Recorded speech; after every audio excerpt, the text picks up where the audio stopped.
সকলে করিল বনের মশাই রে।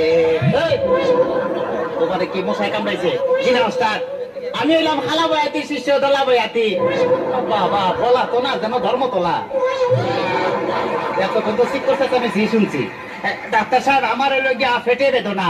আচ্ছা ফেটে ব্যথা, শুয়া পড়ো শুয়া পড়ো। কি এইখানে ব্যথা? জি না আরেকটু নিচে।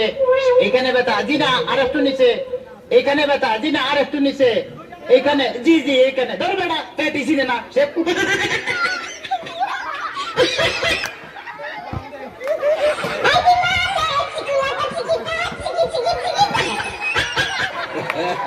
তবে তোমার পেট চেক করে যা বুঝলাম তুমি তো সন্তানের বাবা হইতে চলতেছো।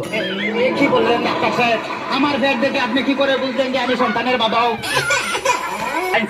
নাচানাচি করলে বোঝা যায় যে তাদের ছেলে সন্তান হবে। আচ্ছা, আর যাদের মনে করো যে বাম সাইডটা নাচানাচি করবে তাদের বোঝা যায় যে মেয়ে সন্তান হবে। কখনো ডাক্তার সাহেব আমার তো পেটের পুরো অংশই নাচানাচি করে। আমার বন্ধু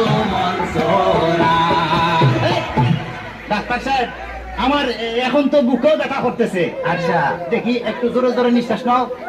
আরো জোরে, কোনো শব্দ তো পাইতেছি না। দেখে তো মনে হয় না তোমার বয়স হয়েছে। ডাক্তার সাহেব আপনার বুক থেকে সরিয়ে আমার বুকে ধরেন। তোমার তো হার্ট অপারেশন করতে হবে। ও ডাক্তার, আপনি যখন করবেন আমার ওপেন হার্ট সার্জারি, দেখবেন হার্টের মাঝখানে একটি মেয়ের কষি ভারী। আর চুরি চাকু হাসির ছোঁয়া থার যেন না লাগে। আমার ভাষা মরা পরে তার জীবনটা আগে। ও ডাক্তার, ও ডাক্তার, ও ডাক্তার। ডাক্তার সাহেব ইদানিং তো আমার